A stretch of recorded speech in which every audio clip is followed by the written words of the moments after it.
back to our post-commentary. No dumb editing jokes in this part, because there wasn't really anything that funny going on that I felt like doing an editing joke for. I thought this was the part where I used the world. I thought it was, but it's not. Oh, I guess it's next part then. Unless in my editing, I somehow skipped over that. Use the freaking light bulb. No, the funny thing is, this should be the part where, like, if this is the bomb, if it's one of the bomb treasure roads, if I get the time on this, the screen should sit there for a minute, because I was basically sitting there laughing, because I was like, I thought I played this fucking horribly, and I thought I wasn't going to get the time, especially because I made a joke about that, like, oh, there is no way I would get the time on this. I played it terribly, because I was attempting to do, as you can see, the strategy that other people have done to get the time on this, which is what they want you to do, is throw the bombs in the correct way so that you hit, like, because the water is, you know, it pulls you. They want you to basically toss the bombs into, like, the correct lanes of water and just have the bombs, like, naturally go in to the enemies. But I was like, fuck it, and just jumped in myself, so... Yeah, I'm 24, and it depending on if you left it in, I am sitting here for a minute, because I am, like, just howling, because I was like, that does not feel like I should have earned that. I thought I played that horribly, and that's why I took a screenshot of it. And the other funny thing is, I believe at that point in the recording, you had... I think you, and it was when I did the challenge, right? You said you had to go use the bathroom, so I just did a single-player thing in its place, and again, was that besides looking for other challenge roads and shit, I think explaining this was the other reason I took him in and not... I'm pretty sure that's when I went to pee, and it's the one problem about losing some commentary, but at the same... time, I mean, it's not the worst thing. I say it's not about losing commentary, but remember, like, a few channels and shit that do post to, like, begin with, there are times where they're like, what the fuck are you doing in the footage? And then the person that recorded is like, I don't remember I recorded this 6 months ago.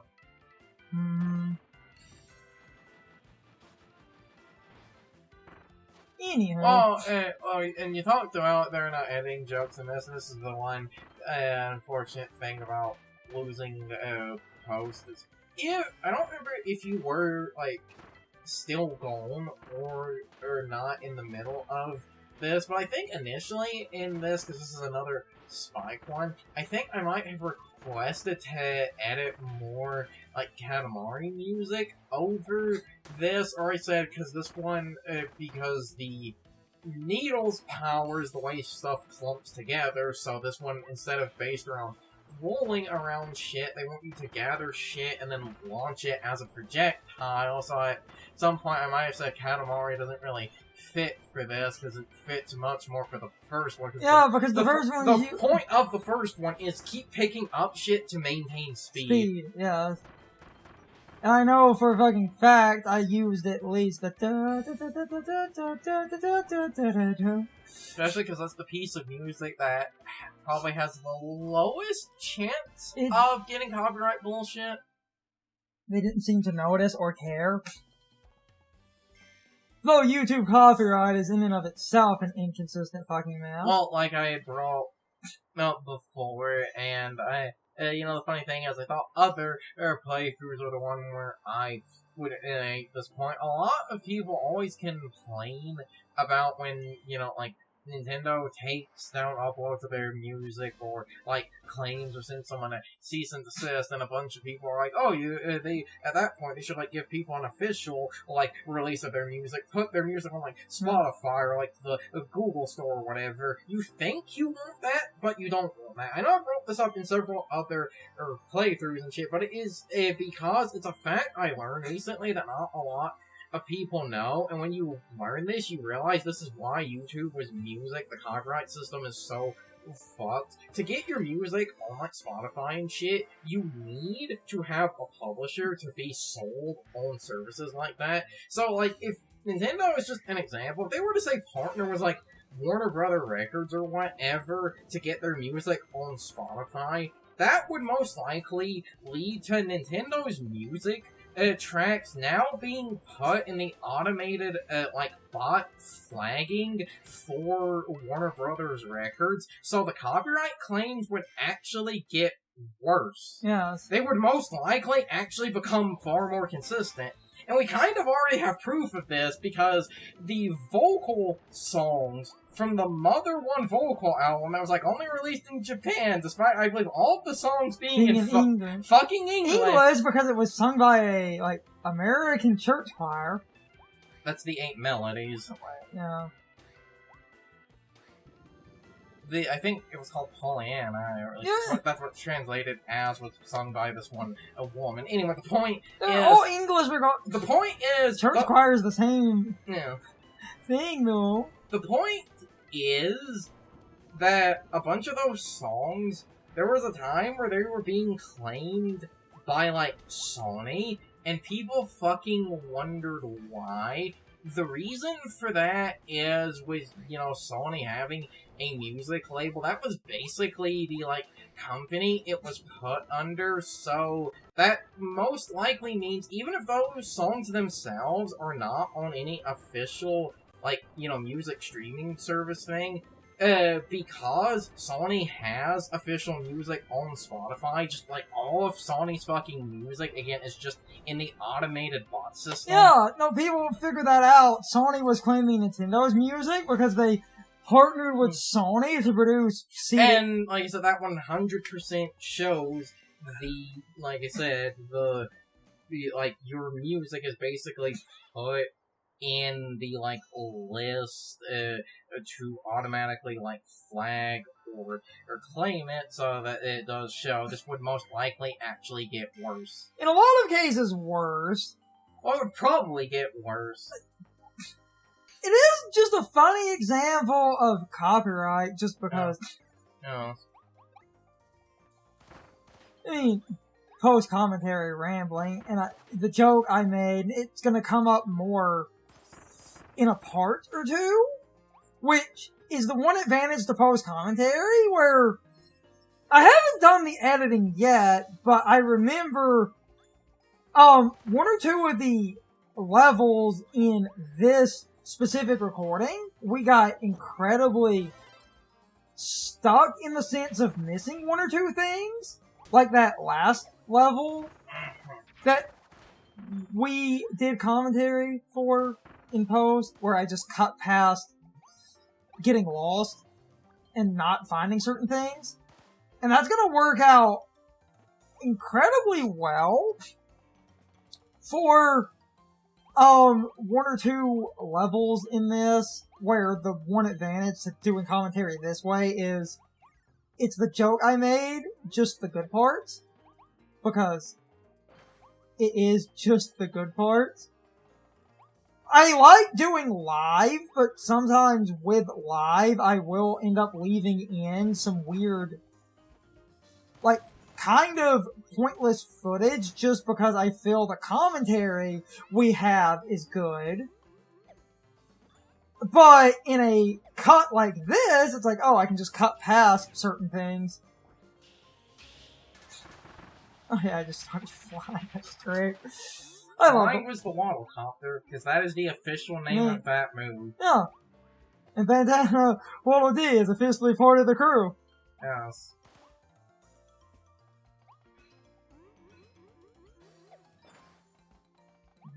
Bandana D has become his own character, which is like a funny thing, and you'll notice it at points in this game, and I think the other Kirby games do this as well. To make Bandana Waddle Dee stand out more, he not only has a bandana, he has a different shade of orange. Yeah. I believe his shade of orange is much darker compared to the normal Waddle Dee orange color. A little bit. Because this character is now an actual character, and it's one of the weirdest evolutions because in the multiplayer games, what they did, and it's the funniest thing, when they were really pushing 4-player, like on the Wii, you had Kirby, you had Meta Knight, and that makes sense. King DDD makes enough sense, and then was literally this Chuckle Fox. Even though there are other characters you could have used, like Adeline. Adeline is a myth. You could joke about that, but for a while that character actually was, because of the eternal debate of was Adeline and Ado from Dreamland 3 the same person? The answer is yes, it was just a translation error. Because in the Japanese games they were both listed as, I believe it was Adorino. Something like that. Which leads to this weird American canon thing where I believe it leads, unless I'm remembering this wrong, because of that weird thing, that there's this sort of weird American canon that just kind of rolls with, they just look similar, but one of them's a dude and one of them is a girl. And they have, I believe they finally retconned that because, the one Japanese, that art book that came was the Dream Collection. I believe it was the Japanese version of that, unless it is actually sitting there in the English version. I would go get that, but where that art book is in this house, we cannot easily get to. And now I believe that art book said they were the same person. Pretty sure I left the art book with the original box. But you remember where that... I know! You remember where our Wii games are, and that is the only description I will give of that. You're not wrong! And this commentary is turned into vague ramblings about old Wii games. This is the small problem with doing a post, is when playing the game we can talk about things that are happening in the game, but can't, to talk about that. What's funny is the Dream Collection game itself. Oh, the disc is in here, but the big box that had the art book and shit, it's in the other room. Yeah, because I tried to actually hold on to the bigger boxes for shit. Because as an adult, I wanted to try to hold on to certain cardboard boxes and stuff, just because I actually started valuing the boxes shit came now in. Because, I know this is extremely petty, but now because of scalpers, I actually do try to hold on to boxes and shit just for the, something like the Dream Collection as an example. It's like, the Wii case on its own is probably not that expensive. The case with the box, the, art book and the CD is probably ludicrous. Actually, it's funny you bring up the CD. Isn't the CD, at least for America, I don't know if the other regions did this, I would assume as well, the CD is actually in the Wii case, yes. But we did hold on to that bigger box. Yeah. Mainly to keep the art book in there. I guess that's something I like to try and have a topic and not have to be rambling. I feel, and this is a fucking flaming habanero opinion, I feel people massively overhype the Dream Collection because the unrealistic standards you can apply to most, modern re-releases and shit, I could apply to the Dream Collection. I could point out, why is it only the black and white version of Dreamland 2? Why can't I play the Super Game Boy version? that game had Super Game Boy compatibility, and you can't turn that off. It is forced into the black and white. And this is extremely funny, because remember, the plot of that game, you are collecting the rainbow shards, Oh. and the final boss weapon is the rainbow sword, but the game is black and white. They emulated the game without fully emulating the, The Super Game Boy borders. And the thing about Super Game Boy for certain specific games, as this is a fine topic, certain specific games are actually, and a lot of these were first party, like, Nintendo games, are actually programmed specifically to not just use the Super Game Boy, as in, like, get random generic color, but to actually get very specific color that was hard-coded by the developers. But almost nobody but Nintendo did that. It's not the most groundbreaking thing, but it was actually coding the game to recognize the Super Game Boy and unlock, some cool, interesting colors and stuff. And there were a few interesting games that messed around with the Super Game Boy, adding color to... Donkey Kong 94 is one of the ones where the, like, specific, a color palette programmed by the developers is kind of interesting, because now, when you understand the Game Boy and, like, Super Game Boy from a technical aspect, some of those color palettes are actually kind of interesting, because I believe the, like, Game Boy could not, well, you know, Game Boy's black and white, but it's one of those, like, they kind of cheated to get some of the color palettes when you understand how the tech works. But I can't remember what games that applies to, because the only, off the top of my head, games I can remember that, like, had the full Super Game Boy compatibility, where it's, not just color palettes, but specific color palettes designed by the developers, is, like, I think it was Wario Land 3, Dreamland 2, and Donkey Kong 94. Something like that, because it's... No, there were other games, and I think there were a few Japan-only games as well. Those are just ones I remember, partly because those were sort of the big famous ones, and wasn't there because the Super Game Boy was basically a Game Boy shoved into, like, a Super Nintendo cartridge. Isn't there one game that actually runs a, like, ass hair better on the Super Game Boy as well? But it's, like, only one game ever did that? Part's about to end. Random commentary, but I do find the Super Game Boy shit fascinating. We can talk about the Dreamland, the Dream Collection I thing. generally agree with you, but we ended up discussing the Super fucking Game Boy. And not the main thing I wanted to talk about. Well, I guess I could give the short version for this and the long version in the next part, which is basically, I feel like you can look at the Dream Collection and go, why wasn't this game included as well, like a lot of people do for a lot of other collections, but people just give that one a free pass for some arbitrary reason.